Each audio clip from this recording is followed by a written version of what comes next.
All right, we are live on YouTube. I just need for that video to connect on my other monitor so I can grab that link and put it in our free business mastermind group so that our community can join us conveniently and quickly. Let me see if I can get that link. Come on, link. Come on, link. There it is. Okay, let me grab that. Put it over in our group. Let's let that cycle through and post. All right, and it is posted. So let me just make sure that I can see the live chat, and I can. All righty. Now we can get started. Welcome to our first six figures morning show. That is an interactive coaching and training experience as a part of a free business mastermind group to position Black and brown female online service-based entrepreneurs to generate your first six figures by learning how to make the money and create time freedom. Let's make the money and create time freedom.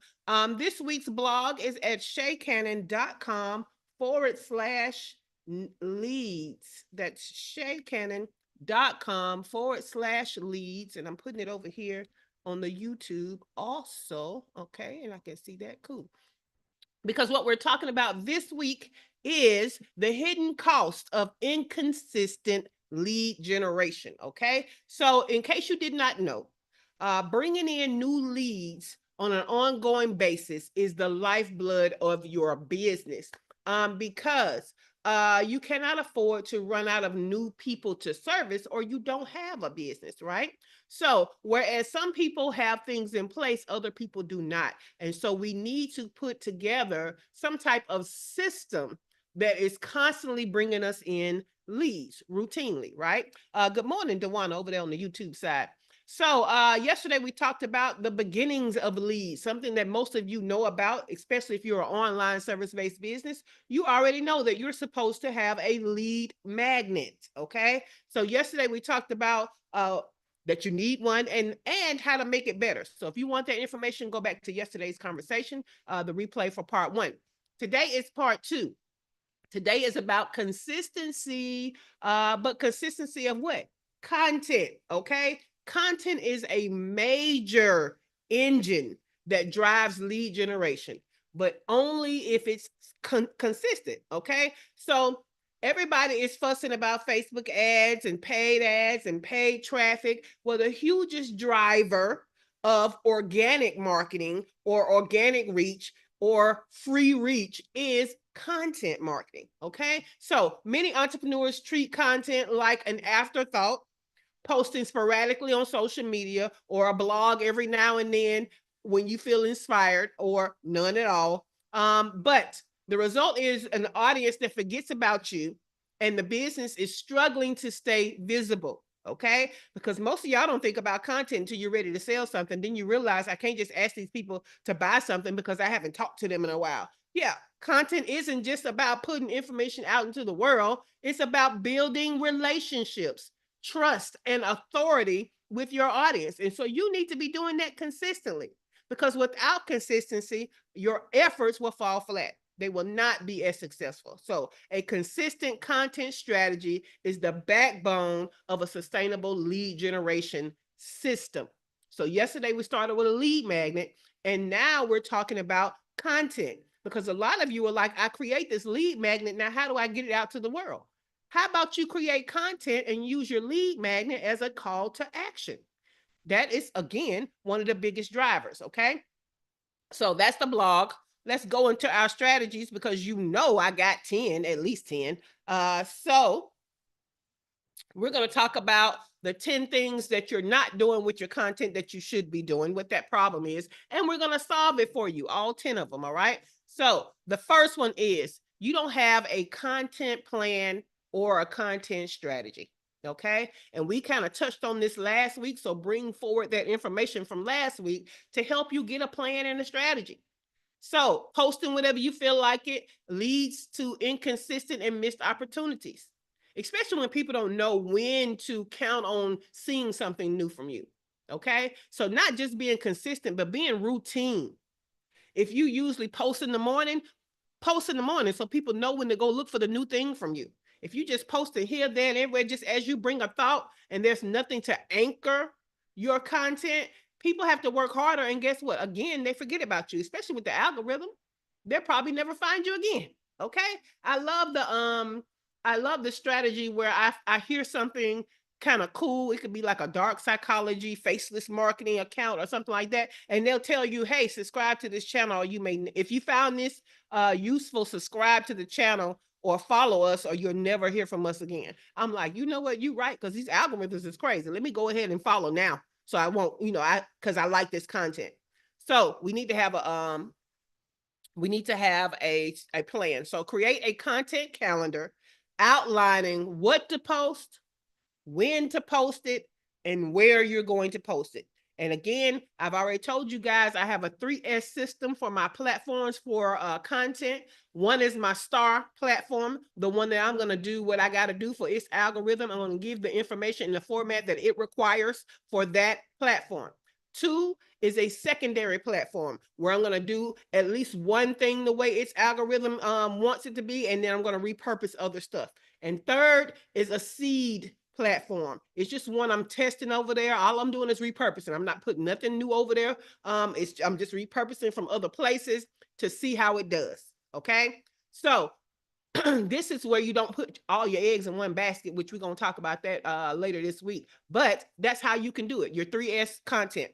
So again, create a content calendar. You're supposed to be knowing what you're going to post, when you're going to post it, and where. Okay. And then you're going to align it with the actual content subject matter with your key business goals and seasonal trends. Because what you learned last week, is your content shouldn't be just content. It should be aligned with your actual promotional launch calendar. You should be talking about things that touch on and can easily push someone to whatever it is you're promoting, even though you haven't gotten to the promotional part. It needs to be aligned. Okay. Number 2, inconsistent posting schedule. Posting sporadically means your audience forgets about you and the algorithm deprioritizes your content. So the solution, set a realistic posting frequency. If you can't post every day, then maybe 3 times a week. Okay, that could be Monday, Wednesday, Friday. If you feel like 3 times a week is too much, maybe 2 times a week. That could be Tuesday, Thursday. Okay, but whatever you do, you need to stick to it. Okay. If you're having problem finding time to create your content, then you can batch create your content. Sit down on Sunday, create all 2, all 3, all 5, and schedule them. Okay. So that you're not at the last minute trying to scramble to do stuff. I produce so much content that I have to do a mix. I do a mix of stuff that is batched and stuff that is created on the day because I only have so much time. I do so much content, I can't batch it all in one day. Okay, so do a mix, try it out, see what works best for you.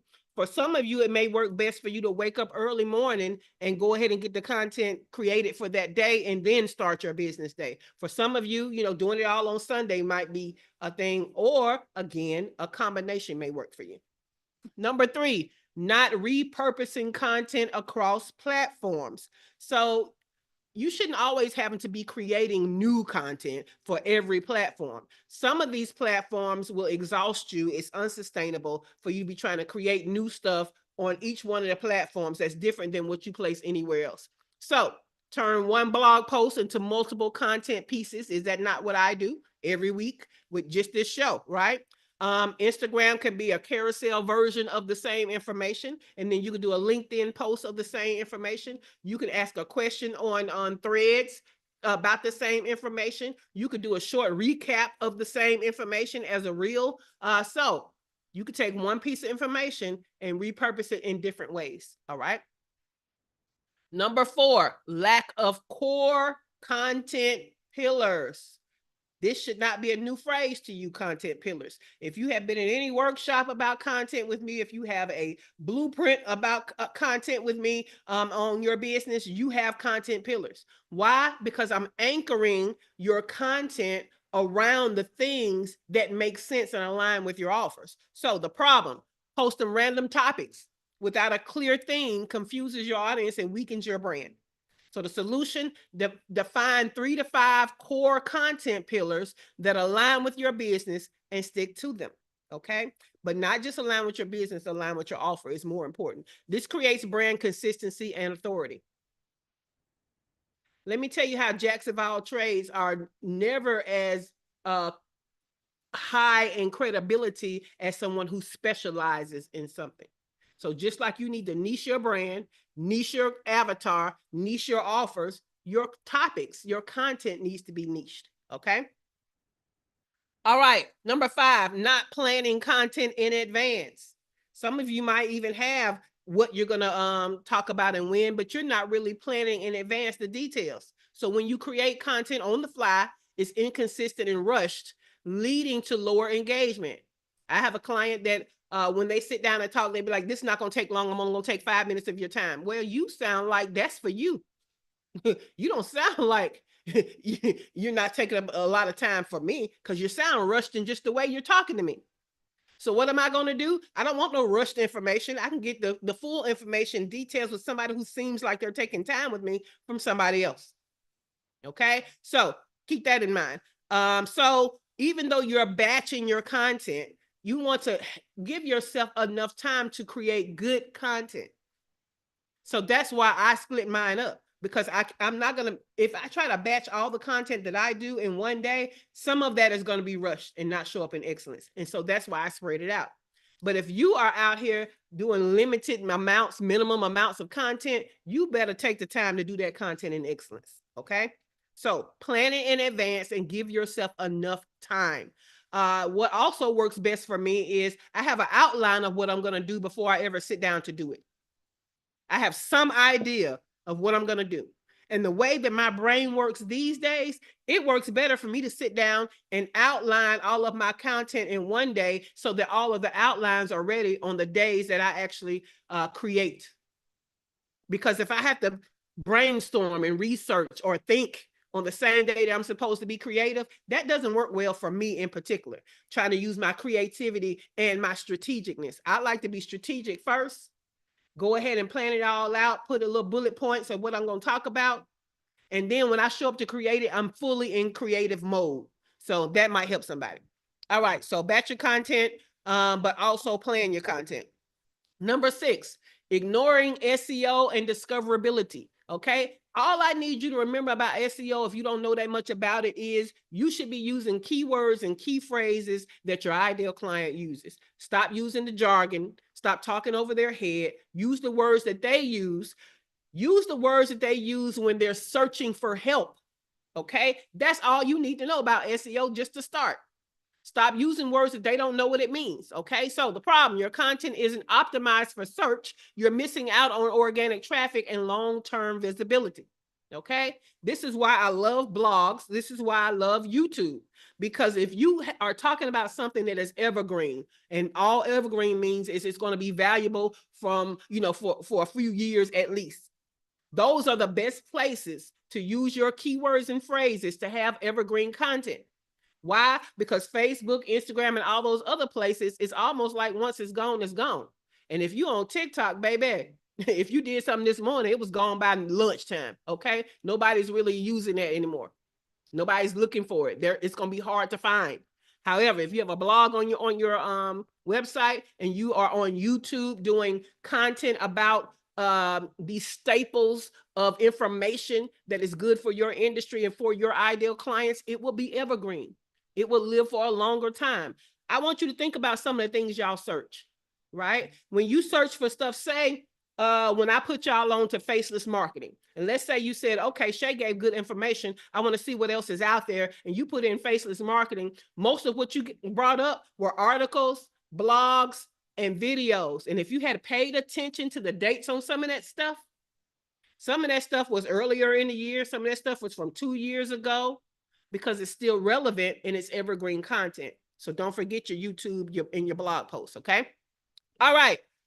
So use keyword research search. You can search on Google Trends. You can search on Uber Suggest. Those are just a few things to ensure that your blog, your YouTube, and all of your other things rank higher in searches when people are looking for you. Number 7, not engaging with your audience. Okay. Not engaging with your audience. So the problem is you're posting, but you're not responding to comments, messages, and engaging followers. This makes your brand feel robotic. This makes it feel like, maybe somebody's just posting for you, but you're not really paying attention. You don't really care that much. You just want to get your words out there. Okay. So the solution is set aside 10 to 15 minutes daily to respond to comments, DMs, and engage with your audience. Okay. Build community. Don't just post in a feed. Okay. So one of the things that I do is I am highly alert to comments and stuff. And so I'm always trying to go through, even if I don't have time to reply back, I'm at least going to give a reaction and then come back and reply back. But I have most of my things where it emails me, like especially with YouTube, I get every comment. Shout out to Shantali, because when Shantali can't make it on here live, she watches the replay and she's going to comment. And I go right in there and comment right back to her. Okay, so we have to comment back. Now, let me tell you, when you start hitting influencer level comments, no, you can't always go through all of them. Okay, and it might not be economical to hire somebody to go through all of them. But what you do is you say, okay, this is the time that my content is going to be released, 8 o'clock, right? PM, AM, I don't care. I'm just picking an arbitrary time. So I'm going to give up to 8:15 for me to answer back the comments of the first few. Okay, so that shows people that, hey, when they release this, they at least interacted with the first few, even if they never came back and interacted with anybody else. Okay, so we still want to, even when we hit influencer levels worth of comments and stuff, we still want to be answering back. All right. All right, number 8, overcomplicating the content creation process. Let me tell you how that's one of my problems right now I'm having to solve for. But the problem is trying to make every post perfect leads to paralysis and inconsistency. The solution, done is better than perfect. Focus on value over perfection and simplify your process with templates and frameworks. Okay, if it's this type of content, like if you do quotes all the time, then create a quote template. So you can just pop the quote in there and release. People, it will be highly recognizable to your audience and easier for you to create. Okay. Now, let me tell you what's going on with me right now. I have 2 Friday series going on right now that hasn't seen content in them for a while because I have picked the hardest way to put this content together. And so now I'm rethinking how to do it so that I'm not taking so long. So let me go into detail. Right now, I have a founder series going and I have a freedom living series going that's supposed to be produced or published on Fridays, right? Freedom Friday, Founder Friday, right? Well, the way I'm choosing to produce content right now is I'm taking stuff that's already created and putting them together and then doing a voiceover for it. Every time I think about doing that, I don't want to do it, which is why I haven't done it in a few weeks, because I'm picking the hard way to do it. But if I would just pick one B-roll that just went all the way through, all I would have to do is the voiceover. So that's one of the ways I'm simplifying my content process so that I am actually producing it, because I'm too busy to be doing it the hard way, which is why that part is not getting done. So anytime you feel like your process is too convoluted, you're probably not going to do it, or you're not going to get out as much. So simplify your content process. All right. Number 9, failing to track and optimize content performance. I am definitely getting more into this. We need to be doing way more content driven decisions, especially if you're one of those who I don't know what to talk about. You should definitely be looking at what is the data telling you. The data is going to tell you what people are paying the most attention to and what they're not. And so all you have to do is say, oh, okay, so you like this. I got way more reaction, way more views on this. Let me see how I can talk about this again in a different way, from a different angle, from a different perspective. Sorry. So look at your data. It's going to help you out. So the problem is posting without tracking results means you don't know what's working or what's wasting time. The solution: check your analytics weekly. Okay. As you're planning what you're going to decide to create, go back and look at the data. Okay. The data can tell you so much. It can tell you whether or not you have a gap in your offers. when people are looking for more information on certain things that you're talking about, but you don't have an offer that addresses the problems with that, that could be the next offer. Data is important. So identify high performing content and double down on what resonates with your audience. All right, number 10, burn out from doing everything manually. Burn out from doing everything manually. The problem is you're constantly creating content without automation for leads to inconsistency and exhaustion, right? So automation for me is not always tech, right? Sometimes it's just a format or a method in which I do things. For example, when I do the little quick, what used to be 1 minute, now it's, it used to be 1 minute, now it's like up to 2 minutes, a recap of this show. Now I have a method in place that I'm going to do. I'm going to tell them the name of the show. I'm going to tell them it's a part of a series, what part is in the series. I'm going to give them 2-3 bullet points. And then I'm going to tell you, hey, if you want more and 10 strategies, you need to go and watch the morning show. You know, the link is below. It's about 30 to 45 minutes. That takes the pressure off of me trying to remember everything for this little short video. It pushes traffic to the main show. So I have a manual automation, so to speak. But even though I'm still doing it manually, I'm taking stress off of myself. So if everything you do has to be manual because you're not techie, then at least put it together a process that makes that manual thing easier and more efficient to do. Okay. Now, most of us need to use tech though. Yeah, we need to be using tech. So there is mini chat out there in the world. So whenever you see somebody say, comment the word so-and-so and I'll give you so-and-so, that is a automated way of getting someone a lead magnet. Because when they comment, what happens is mini chat comes in and inboxes them, DMs them the information. You don't have to worry about doing it. Okay. If you don't want to invest in mini chat, then have your lead magnet ready. We talked about the lead magnet yesterday. Have it on a short URL. Okay. So it needs to be like on your website. Y'all hear me say stuff all the time. Go to shaycannon.com/. Go to shaycannon.info/.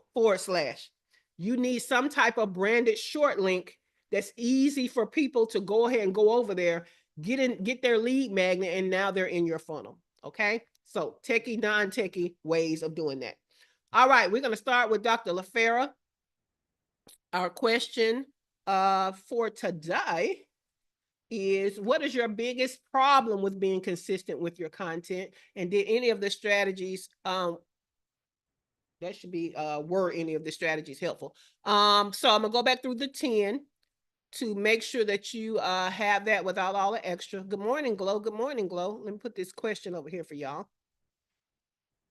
Let me see. Change this word so that grammar ain't on. All right, let's go back through the 10 without all the extra. Dr. LaFera, you could be unmiking.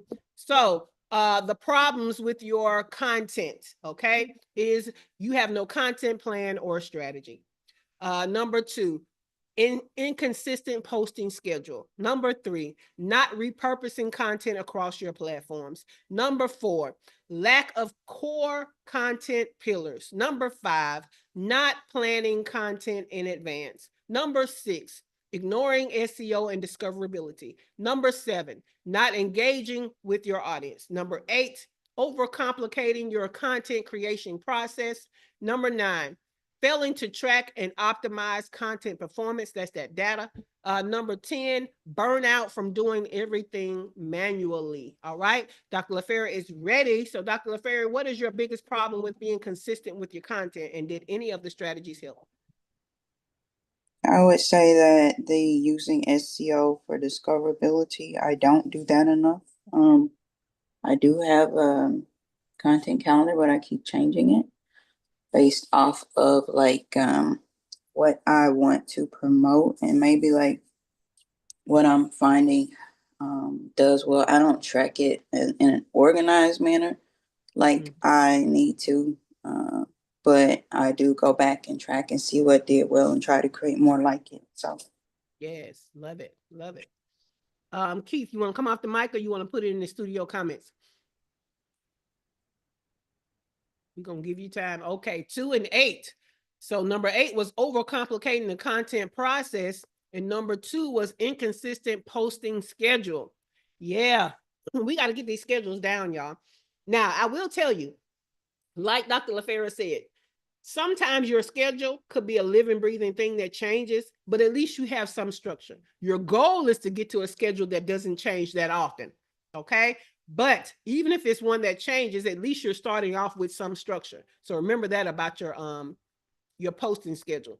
Like sometimes mine may change when I'm traveling. Y'all know mine will definitely change if I'm on vacation. I'm not a sickly person, but y'all know something took me out a couple of weeks ago and I was like, oh, I ain't gonna be able to do it. So some things are going to change and that's fine, but you at least are starting with structure. All right, let's go to Dr. Latoya. Dr. Latoya, what is your biggest problem with being consistent with your content? And did any of the strategies help? Yeah, so the analytics, or looking at the analytics, I think right now is like the thing that will be, wait, what am I trying to say? There is motivation. There we go. The analytics give motivation, right?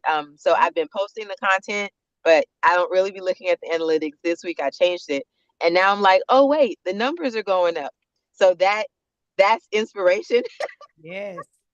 to keep doing it, and also like showing, okay, no, wait, this one worked versus this one. And so now what I'm trying to do is figure out like what about each of the things that are having the high visibility are making it that way.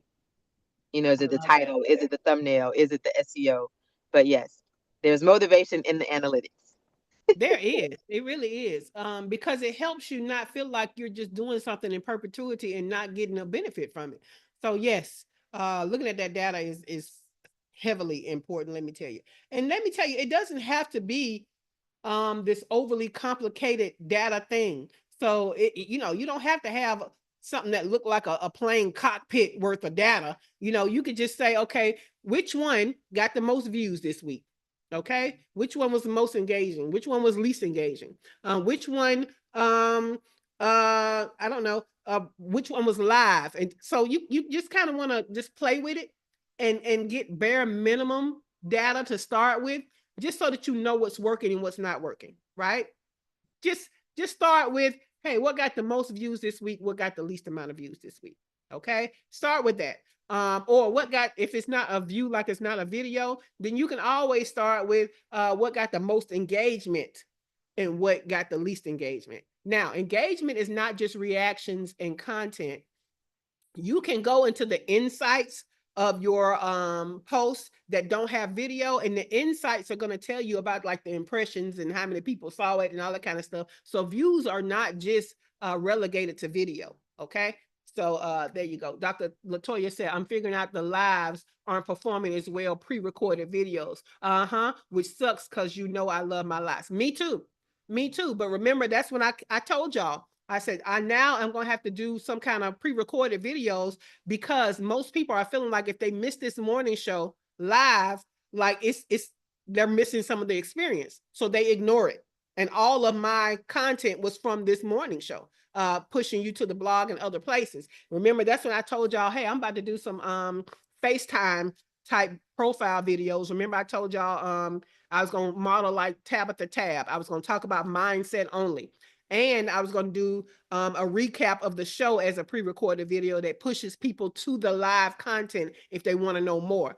Yeah, what I have found is the live content does not perform as well. What I also know is that I'm going to have to hire somebody to go back and edit these videos, because all that in the beginning where I'm connecting the link and all that, that should not be on the replay.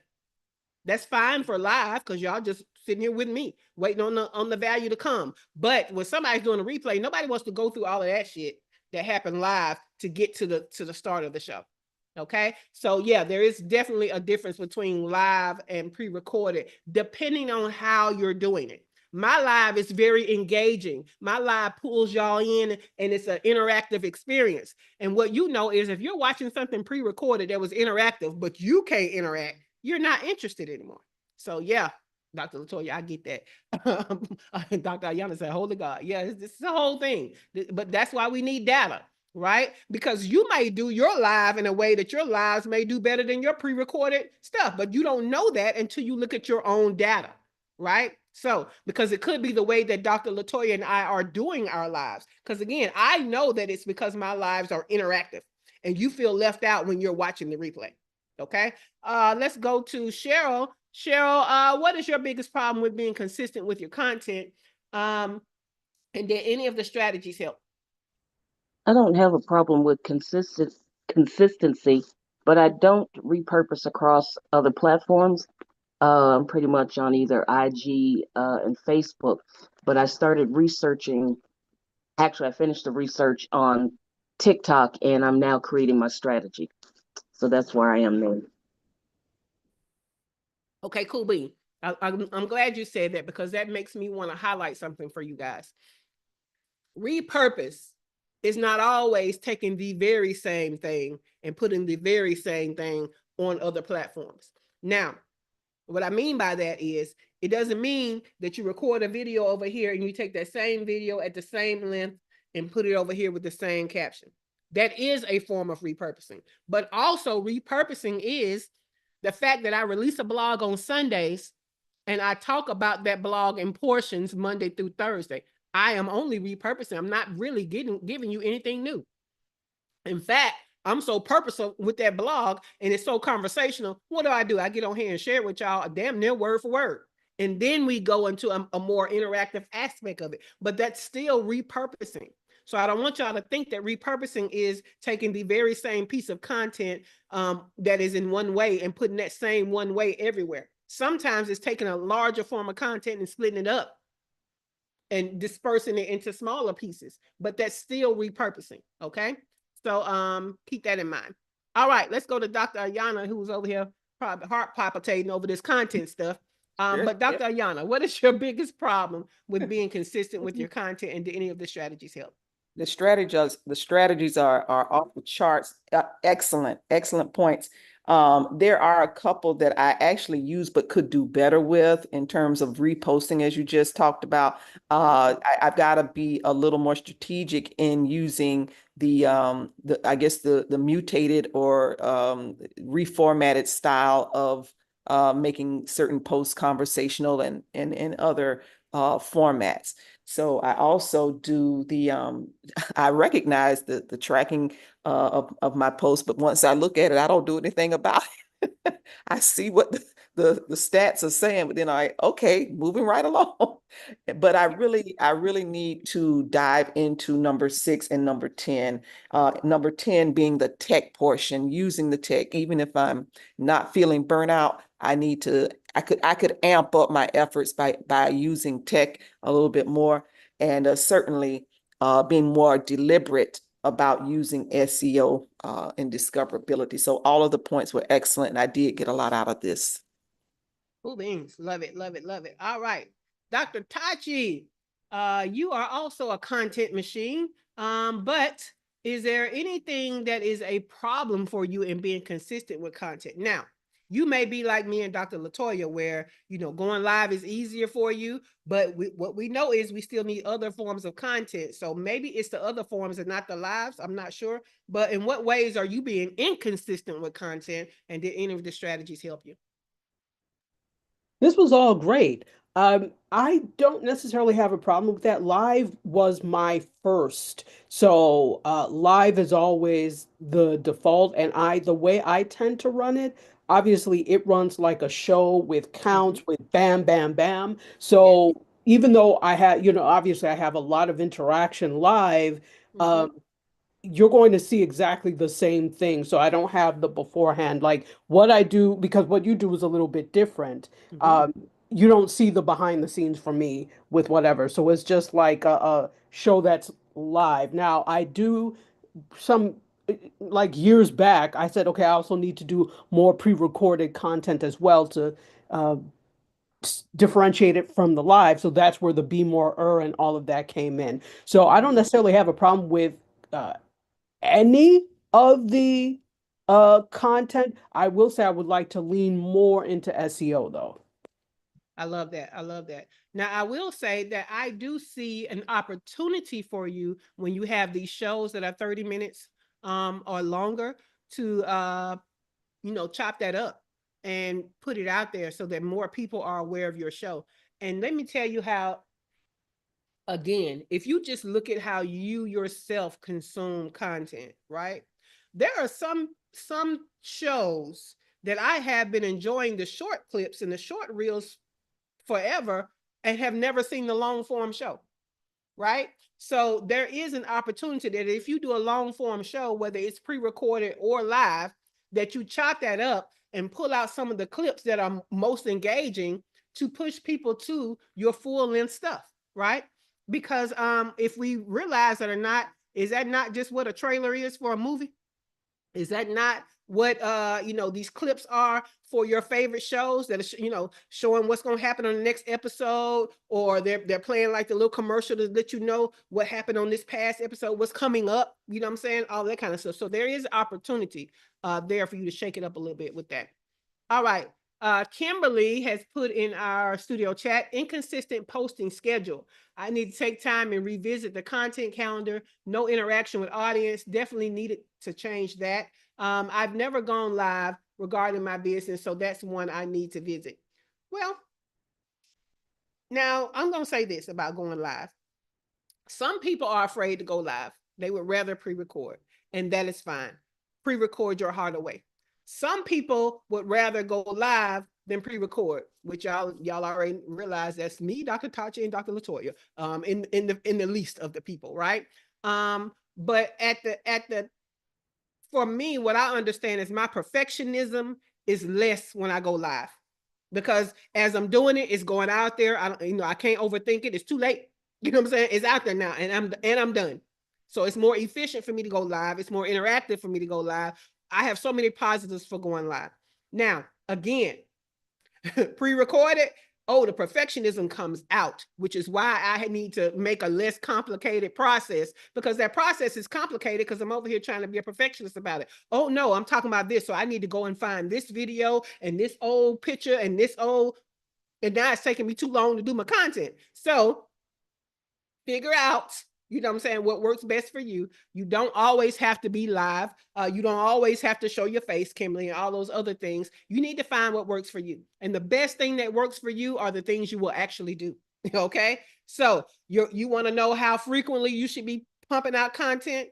As frequently as you will actually do it. Okay? But when you are doing it, make sure you are consistent with it. I don't care if you do content once a month. You just know that you're not going to have much momentum. But if you're going to do it that far apart, at least let people know when to expect your next one. It's always going to be on the first Friday at 3:00. You know what I'm saying? That type of thing. So just keep that in mind. All right, let's go to Heather. Heather has been patiently waiting. So Heather, what is your biggest problem with being consistent with your content, and did any of these strategies help you? So what I first want to say is consistency for me is not a term I can ever use. For me, I have to be sustainable.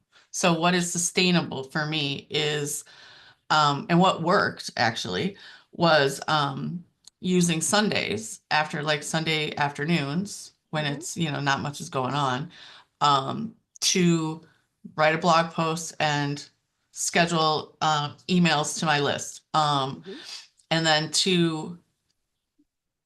what I wanted to do, and I haven't quite got there, but I'm going to work on that this week, is I want to kind of follow your example where you do the blog post and then you create content off the blog post so that it's not reinventing the wheel every single time I need to do something. Right. Yes. So yes. That's the model I want to follow. So that's the plan this week, is to figure that out and what it's going to look like. But like you, so one of the best pieces of advice Dr. Tachi ever gave me was when I was recording the first season of the show, is treat the recording as if it's live. Don't keep starting over. Oh, no. And, and so like I recorded an episode yesterday and I was like, I was like, well, it is what it is. I'm stumbling over words, whatever, right? Yeah. So going live for me, much like you, is a little bit easier than pre-recording and posting. So So the goal then is to and I do use SEO, so that's already like a thing, right? That's baked in, but is to do the blog post, create the content off of that. So follow the repurposing plan, and then go live once a week with Ask the Editor Anything, because that was actually successful when I did it. So that's the Love plan. it. Yeah, get back on that. I love that. I love that. Over here on the YouTube side, we got Dewana. Dewana done put damn near 1 through 10. She said 1, 2, 3, 5, and 9. So let's figure out what Dewana over here talking about. So she says she has no content plan or strategy. She's inconsistent with posting. Number 3 is not repurposing. And then number 5 is not planning content in advance. And number 9 is failing to track and optimize content performance. So that's that data. Yeah, this is, sometimes we just overcomplicate things. And so we have to find the less complicated version of it. Because I'm going to tell you, I'm already a perfectionist. And if you give me things that make me hit that perfectionism and trigger it in a bad way, good luck in getting it anytime soon. Because now it's too late. You know what I'm saying? I'm triggered and now I got to work through the trigger and then produce what you need. But it doesn't have to be that way, right? Which is why I love the fact that what's trending is this less polished requirement, right? People are not wanting this highly produced video as your content anymore. They do want it to look like you just picked up the phone and started talking to them. And so that works in our favor. That takes out a lot of stuff, a lot of stress, a lot of equipment that needed and all that kind of stuff. But you just have to know who your ideal client is. What is your industry? What is par for the course? What is your brand? You know what I'm saying? I'm about to come out with a series about my brand and how in some ways I'm rebranding in ways that you can see, in ways that are obvious, and in some ways that are not obvious. So that's going to be a part of one of my founder series when I get back to it. But try to make it not complicated. Try to make it work for you. Okay? Because only the things that work for you and that you will actually do will get done. All of this other stuff, trying to do what other people are doing, trying to do, everything that this person that is also a perfectionist has told you to done, and you don't do it, is not the best way. I would rather you do it in a way that you will actually execute and get things done than in a way that you think is the only way to do it, but then you have obstacles to getting it done that way. Dr. LaFera, you have a question.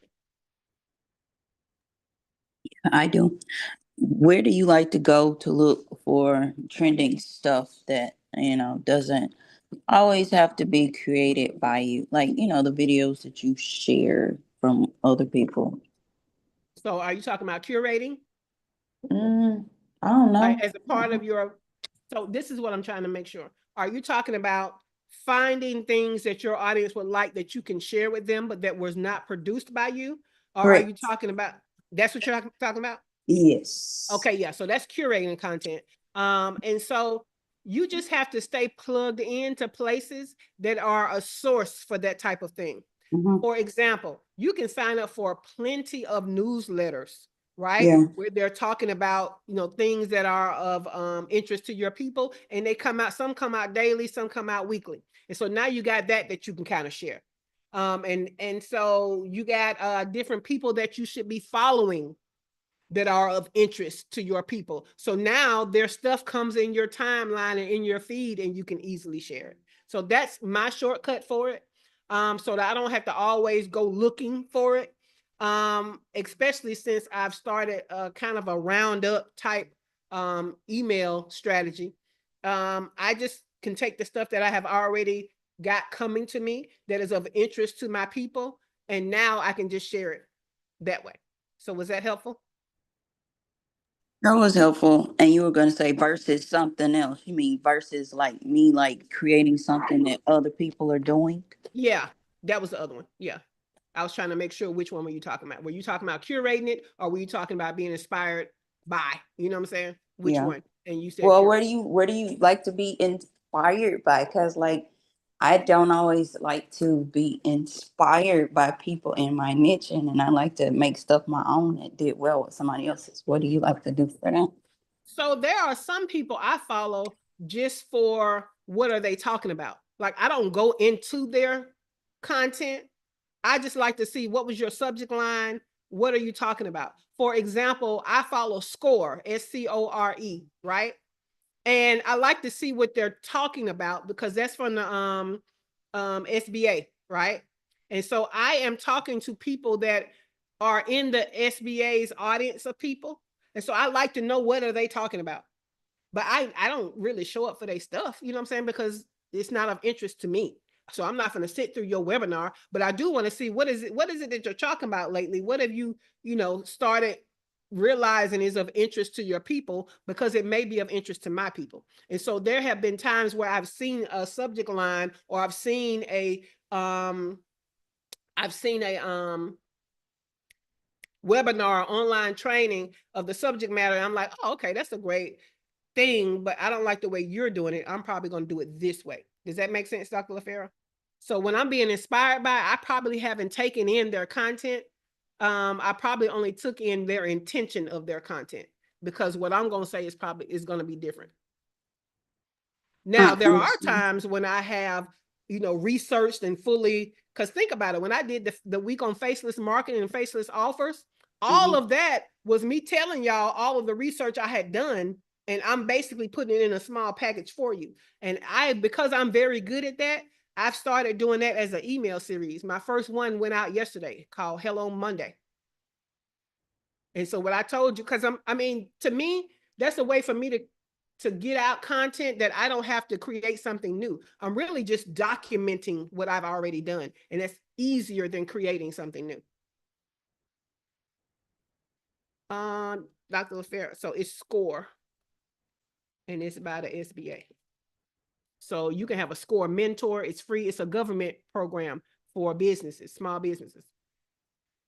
And so you can sign up for it and get on their email list, and you can sign up for one that is your regional chapter. So I am signed up for the one that is Atlanta, Georgia, because that's where my business is domiciled. And so they have like local stuff going on.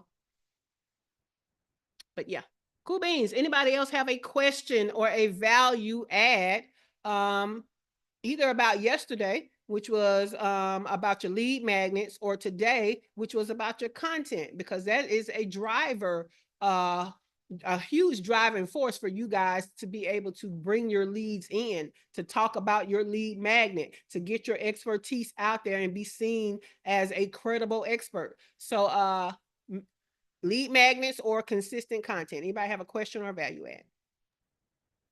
I want to add a value add, maybe. Please do. It's just, again, it's kind of like, I love the through lines of everything. And it's like that thing of, when you're talking about one concept, it's going to bleed over into the next thing, but the application of it. So, we did our strategy session in the blueprint, and I said I was doubling down into YouTube this year, or that was going to really be my focus. And although I'm still fumbling through the YouTube thing and trying to figure out what works and what feels good, what we talked about was consistently putting the lead, or the lead magnet, or whatever I was going to do, into my YouTube description. And what I started was a series that was supposed to be weekly. It ain't, but that's a whole nother story. On the Akashic Records, that was going to be kind of the free lead thing. And in that, I put consistently the links for my books. And it took me a minute. I kept going to my Amazon. I was like, why are these book sales going up? Like, I couldn't figure out what was happening, or what had happened differently that was causing such a drastic increase in book sales. And then it finally hit me. Wait a minute, you're putting this out on YouTube, and so people are just organically finding it. And so now it says to me, okay, that part of the funnel is working, right? In my book, I lead people to sign up to get a download, right? So they have to come to my list, give me their email address to get the download. So that part is working. So now it's like, okay, now I just know that the part I need to tweak is the email sequence that goes out to people after they get on the list, which leads to the higher conversion, because that's the part that's not. But it's like, it's all there. And because we've done it like step by step, now it's like, okay, now you can figure out what you need to tweak, but it works. Exactly, exactly. And we're gonna talk about that's follow-up. We're gonna talk more about that. Let me see. Do we talk about that tomorrow? No, we talk about diversity tomorrow. So we talk about follow-up on Thursday. But yeah, that's a good example of follow-up. Because some of us are doing all the right things to capture leads and we're not doing anything with them. So yeah, that was great. Kimberly says she just discovered Score. They're doing a presentation today around selling on Amazon. Yeah, they do. They've done a great job in recent years of updating their subject matters to be more attractive to people, to get more people into the program, and to pay more attention to them. Because Score is, they have a demographic that they are more valuable to, and that would be somebody that's a startup, or somebody that's been in business 1 to 5 years type of thing. But they've recently gotten into teaching you more about getting funding, all this kind of stuff. So things that are of more value and keeping with the times. And so I love that. Selling on Amazon is definitely a great one. All right. As you know, I gave you 10 obstacles and 10 solutions in these show notes because the morning show is more of a class for our free business mastermind, and you want my class notes. And so there are only 2 ways to get them. Number 1, they live in the file section of the free business mastermind group. Number 2, you can get the show notes and the entire morning show in your email inbox. Just go to shaycannon.com/show. All right. Again, the March calendars are out for the free business mastermind group and for the paid membership. So check your various calendars, event tabs, and membership dashboards to see what's going on in March. All right. Tonight, my show, Design Your CEO Life, is back on Dr. Tachi's Indie Soup Media network. So go to YouTube and go and subscribe to Indie Soup Media. And I'll be there live at 8 p.m. Eastern time tonight, the whole time in the live comments during the show. All right, Thursday is Collab Live. Bring what you need as a collaboration and what you're willing to give in return as value to make it a win-win. We do this monthly to help people in our memberships and in our network to collaborate with each other, either to make more money together or to make each other's businesses better. Friday is a get shit done work session. It's usually for the paid membership only, but on Fridays, we allow the free membership, the free mastermind group to come in on the last half. Again, if you need more about me, my name is Shay Cannon. I am your host. But to find out more about me and how to get in the highly valuable free business mastermind group, go to the description below for more information and the link. Also, you got good information, so we need you to like this episode. So give us a thumbs up. Also, subscribe to the channel. Okay, we don't want you to miss out. We want you to get all the notifications. This is going to be a 4-part series. Today was just part 2. So make sure you're checking out the other videos in the series. All right. And with that, the studio is closing in 5, 4, 3, 2, 1. Have a great day, everybody. And we'll see you right